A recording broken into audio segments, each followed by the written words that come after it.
여러분 안녕하십니까. 2월 10일 금요일 넘치는 우리 교회 매일 묵상을 시작하도록 하겠습니다. 1장부터 9장까지 마태복음을 묵상하면서 여러분들이 느끼신 것들은 뭔가요? 마태가 소개하는 이 예수님에 대해서 잘 이해하고 또 알고 묵상하고 계시나요? 차근차근 묵상하시다 보면 또 여러 번 반복하다 보면 그때마다 주시는 하나님의 은혜가 있으니까 그 은혜들을 누리면서 오늘 하루도 살아가시기를 부탁을 드리겠습니다. 오늘은 마태복음 10장 1절부터 15절까지 본문입니다. 오늘 이제 여기서 예수님의 12명의 제자들에 대해서 나옵니다. 12명의 제자들의 이름을 다 외우고 어떤 일을 했는지 이렇게 자세히 살펴보는 건 따로 나중에 한번 기회가 있으면 그렇게 하면 좋을 것 같고요. 그리고 예수님의 이 제자들을 그룹으로 나누어서 배워보는 것도 좋으니까 한번 설교 시간이나 공부 시간을 한번 가져보도록 하겠습니다. 오늘은 예수님의 12제자가 누가 있었는지, 또 예수님에게 어떤 사명을 받았는지, 어떤 권능을 받았는지에 대해서 한번 살펴보고자 합니다. 10장 2절부터 보면 12사도의 이름이 나옵니다. 다 외우지는 못하고 이렇게 좀 구별해 볼 필요가 있고요. 또 하나는 마태복음에서 부르는 이름과 마가복음이나 누가복음에서 부르는 이름들이 다른 경우들이 있습니다. 그래서 그걸 종합적으로 한번 살펴보고자 합니다. 먼저 예수님의 수제자라고 불렀던 사람은 베드로입니다. 원래 이름은 시몬이었는데 예수님께서 베드로로 이름을 바꿔주셨고 그의 형제 안드레가 있습니다. 그리고 이 베드로와 안드레는 어부였고 그들의 동료였던 또 다른 제자들이 있는데 이 사람들은 세베대의 아들입니다. 이 사람들의 이름은 야고보와 요한입니다. 이 야고보와 이 요한은 성격이 급하고 이랬나 봐요. 그래서 별명이 우레의 아들입니다. 우레가 뭡니까? 비와 번개를 말하는 거거든요. 우르는 쾅쾅 이런 거죠. 그래서 적어도 4명은 어부였습니다. 베드로와 안드레가 형제였고 또 야고보와 요한이 형제였습니다. 이들은 갈릴리 바다에서 고기를 잡고 살던 예수님의 그 어부였고 어부를 하다가 예수님의 제자가 된 사람들입니다. 또 누가 있냐면 빌립과 바돌로메가 있다고 이야기를 합니다. 빌립은 우리가 일반적으로 특별히 나타나는 다른 건 없는데 이 바돌로메라는 사람은 생각해 볼 필요가 있습니다. 여러 가지 학설이 있지만 일반적으로 이 바돌로메는 요한복음에 나오는 나다나엘이라고 우리가 이야기를 합니다. 그래서 아마 학설은 많이 있지만 바돌로메는 나다나엘 이렇게 받아들여도 괜찮지 않을까 생각을 합니다. 또 있는 사람들은 도마와 세리마테입니다. 도마는 우리가 잘 알다시피 의심이 많아서 예수님이 부활하신 이후에 내가 창자국과 손바닥에 손자국에 손가락을 넣어보지 않으면 안 믿겠다라고 얘기했던 의심 많은 사람으로 알려져 있고요. 또 세리마테는 오늘 우리가 읽고 있는 또 묵상하고 있는 이 마태복음을 쓴 제자입니다. 알페오의 아들 야고보가 나오고요. 또 다데오라는 사람이 나옵니다. 야고보가 세베대의 아들 야고보도 있고 알페오의 아들 야고보도 있고 그래서 우리가 이 알페오의 아들 야고보를 작은 야고보라고 부르기도 합니다. 또 다데오라는 사람은 다른 성경에는 야고보의 아들 유다라고 나옵니다. 그러니 우리가 이게 성경을 읽을 때 간혹 헷갈리는 부분이 이런 겁니다. 되게 유명했던 4명의 제자보다 별로 유명하지 않았던 별로 사역하지 않은 것 같은 이런 사람들의 이름을 외우기가 쉽지 않다는 거죠. 또 여러 이름이 나오기도 하고 그러나 이 12명의 사도들이 경중이 있는 것이 아니라 위대하고 덜 위대하고 이런 차이가 있는 것이 아니라 모두가 다 하나님께 쓰임받은 사람이고 12사도로서 이 한 묶음, 이 한 그룹이 중요하다는 인식을 가질 필요가 있습니다. 사실 뭐 다데오나 뭐 작은 야고보나 되게 많은 활동을 한 것처럼 보이지는 않거든요. 그러나 정말 중요한 건 이들이 예수님과 함께 먹고 마시고 거하면서 말씀을 들었다는 데 의미가 있는 겁니다. 그래서 다데오는 야고보의 아들 유다라고 기록되어 있다는 것을 알아두시면 좋겠고요. 그리고 나오는 사람이 가나나인 시몬이라고 나옵니다. 이걸 가나나인이라고 나오는데 대부분 사람들이 가나안인 뭐 이렇게 뭐 읽기도 하고 가나다인 이렇게 읽기도 하는데 가나나인이라고 읽고요. 이거는 이제 아람어고요. 이게 무슨 뜻이냐면 열심당원이란 뜻입니다. 그러니까 시몬은 열심당원인데 열심당원이 뭐냐면 그 당시 그 이스라엘을 지배하고 있었던 로마의 주요 인물을 암살하고 또 이런 그 뭐 처단하고 이런 업무를 주로 하던 사람들입니다. 그러니 폭력으로 이스라엘의 독립을 쟁취해 보려고 했던 사람들이고요. 우리나라로 치면 의병이라고 해도 괜찮지 않을까라고 생각해 봅니다. 그러니 이 열심 당원들은 항상 가슴에 칼을 품고 다녔다고 합니다. 예수님의 제자인데 이렇게 폭력으로 또 이렇게 암살로 나라를 구해보려고 하는 사람도 있다라는 건 참 놀라운 일인 것 같아요. 어쨌든 간에 가나나인, 다시 말해서 열심당원 시몬이 있었는데 이 시몬을 베드로의 원래 이름이 시몬과 또 헷갈리면 안 되겠죠.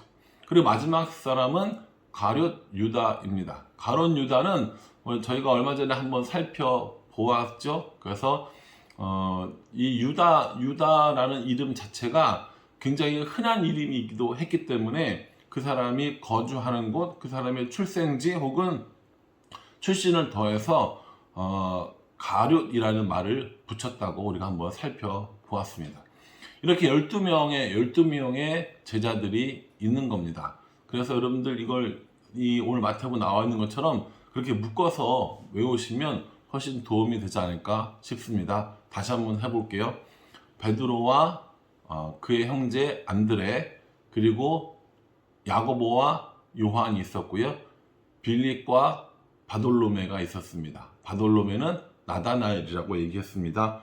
도마와 세리, 마태가 있었고요. 알페오의 아들 야고보가 있었고, 이 야고보와 함께 나오는 사람은 야고보의 아들 유다 다데오입니다. 참 쉽지 않네요. 그렇죠? 알페오의 아들 야고보, 그리고 야고보의 아들 유다 다데오라고 불리던 사람이 있었고, 그리고 열심당원 가나나인 시몬과 가룟 유다입니다. 요거 시험 보고 100점 맞은 사람한테 상 주고 이런 거 안 합니다. 그러나 한 사람 한 사람 다 스토리가 있고 한 사람 한 사람 다 예수님의 제자들 또 사도들이니까 이름 정도는 기억해 두시면 좋을 듯 합니다.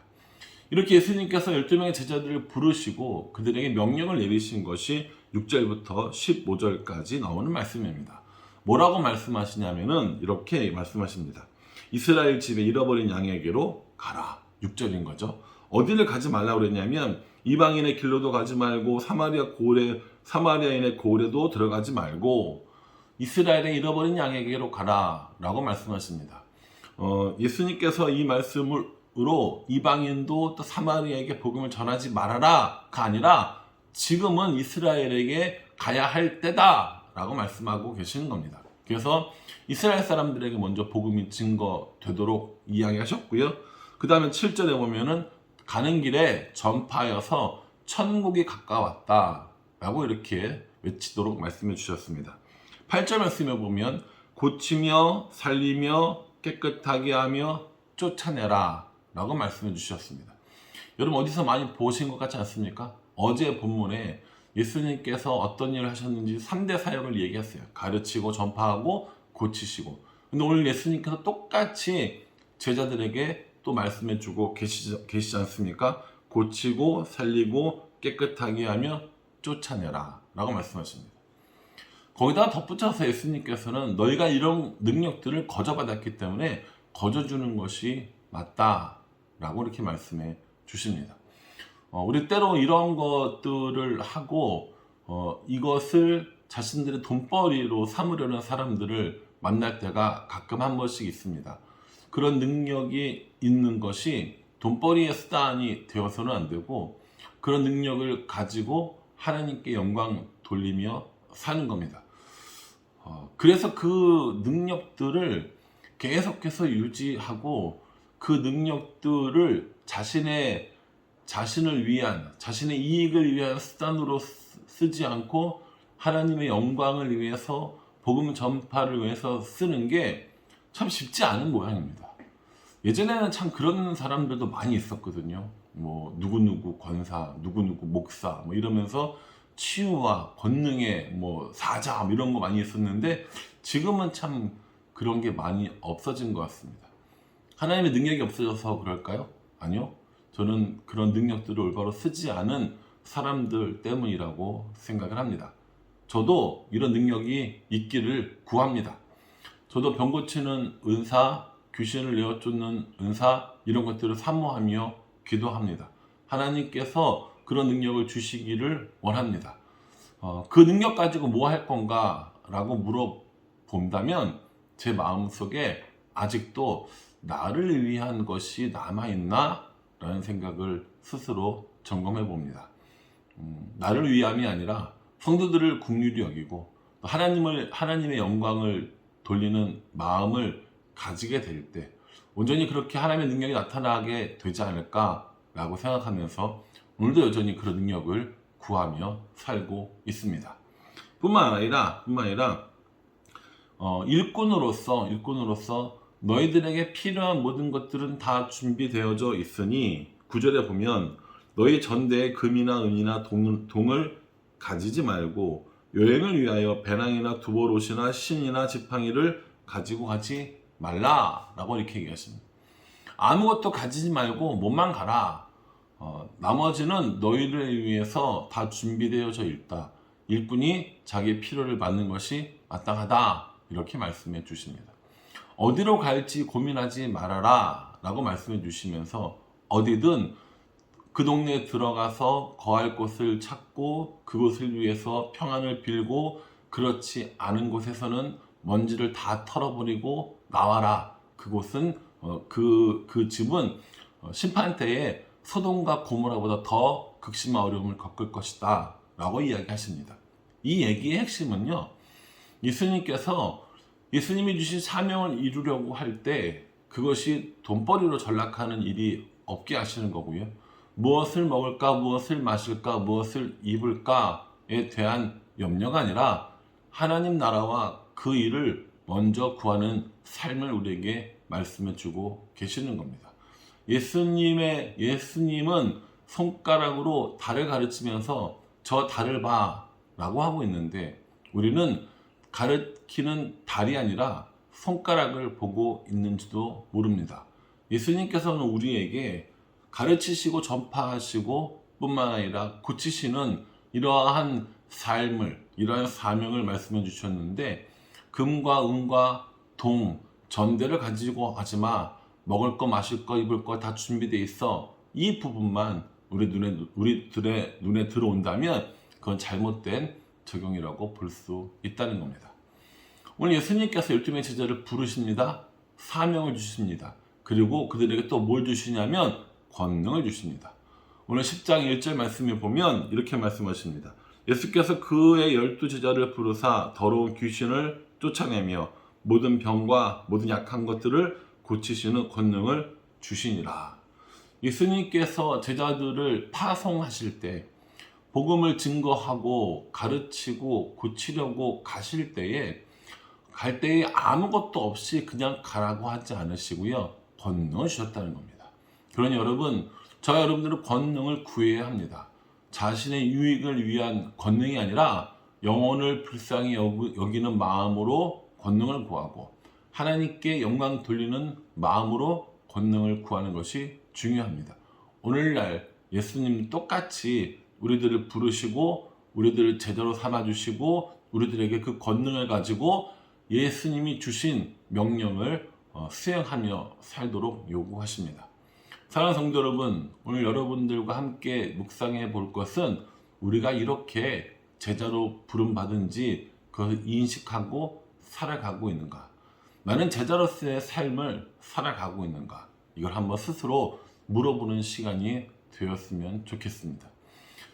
우리가 이 마태복음을 묵상하면서 여러 번 무리에 관한 얘기를 했습니다. 또 오늘 말씀해 보니 제자의 삶에 대해서 말씀하고 있습니다. 먹을 것과 마실 것과 입을 것을 염려하지 않고 하나님 나라를 전파하고 천국 복음을 가르치고 상처받고 약하고 병든 사람을 고치는 이 일을 하도록 명령받았다라는 겁니다.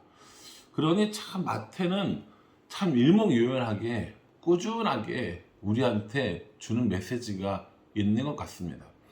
마태복음을 많이 읽고 큐티 많이 했지만 올해에 이 마태복음이 저에게 주는 이런 묵직한 메시지는 무리로 살 건지 제자로 살 건지, 교회를 하는데 혹은 이 제자의 삶을 살아가는데 정말 핵심적인 가치는 무엇인지 저에게 자꾸 물어보고 있는 것 같습니다. 예수님이 가르치시고 전파하시고 고치는 사역을 했는데 도대체 너는 뭘 하고 있니? 라고 자꾸 말씀이 저에게 물어보는 것 같은 생각을 참 여러 번 하고 있습니다. 저의 사역이, 또 여러분들의 삶의 사역들이 하나님 나라를 가르치고 천국 복음을 전파하고 아프고 귀신 들린 자를 어려움에 빠진 자를 고치고 돕는 일들을 하고 있는 것인지, 아니면 이런 말 하면 좀 그렇긴 한데 재미있는 종교놀이를 하고 있는 것은 아닌지 한번 생각해 봅니다. 교회는, 하나님의 나라는 하나님의 사명을 받은 사람들이 그 사명을 감당하는 곳이어야 된다고 생각합니다. 저는 우리 교회가 이렇게 하나님께서 우리에게 주신 사명을 감당하는 곳이었으면 좋겠습니다. 다른 사람은 생각할 거 없고요. 제가 그렇게 하나님의 사명에 몰입하는, 삶을 던지고 생명을 던지는 그런 일들을 하면 참 좋겠습니다. 다른 거에 신경 쓰려고 하면 따끔하게 야단쳐 주시고, 다른 것에 몰두하려고 하면 그러지 말고 다시 하나님 나라를 위해 최선을 다하자라고 권면해 주신다면 우리 공동체가 하나님의 사명을 이루는 아름다운 공동체가 되지 않을까 생각해 봅니다.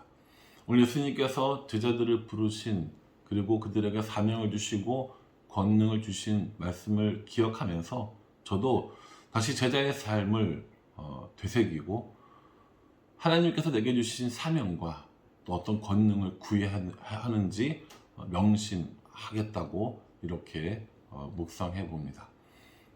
저는 적용할 거 생각났습니다. 개인적인 적용이기 때문에 저 스스로 이 적용을 잘하고 또 그 적용을 통하여서 하나님께 영광 돌리는 일들을 할 수 있도록 오늘 하루 또 저의 삶 가운데 힘쓰도록 하겠습니다. 여러분들도 여러분들의 적용을 잘 실천할 수 있기를 간절한 마음으로 기도하겠습니다. 함께 기도하겠습니다. 하나님, 12제자를 부르시고 12제자에게 사명을 주시고 또한 능력, 권능을 주셨습니다. 말씀을 묵상하면서 나는 제자인가, 제자의 삶을 살고 있는가 하는 것들을 다시 한번 생각해 보게 됩니다. 나의 사역은, 우리 교회는 예수님께서 말씀하신 사역인가 아니면 종교놀이인가 또 생각해 보게 됩니다. 열심히 하는 성도들이 재미있는 교회놀이, 종교놀이 하는 것이 아니라 하나님의 사명을 이루기 위해 애쓰고 힘쓰는 그런 성도들, 그런 교회, 또 그런 목사, 그런 우리 모두가 될 수 있도록 주님 인도하여 주시옵소서. 가만히 생각해 보지 않으면, 가만히 마음을 들여다보지 않으면 금방 잘못된 생각을 하는 우리입니다. 그러니 하나님, 우리들의 마음과 생각을 지켜주셔서 하나님께 집중하며 하나님의 사명을 잘 이루는 우리 모두가 될 수 있도록 인도하여 주시옵소서. 무엇보다 제가 먼저 정신 차리고 하나님이 우리에게 주신 사명에 집중할 수 있도록 저를 긍휼히 여겨 주시옵소서. 예수님의 이름으로 기도합니다. 아멘. 예, 여러분, 오늘 하루도 말씀의 인도함 받고 말씀을 따라가고 말씀 안에 살아가는 우리가 되기를 간절한 마음으로 기도하겠습니다. 감사합니다.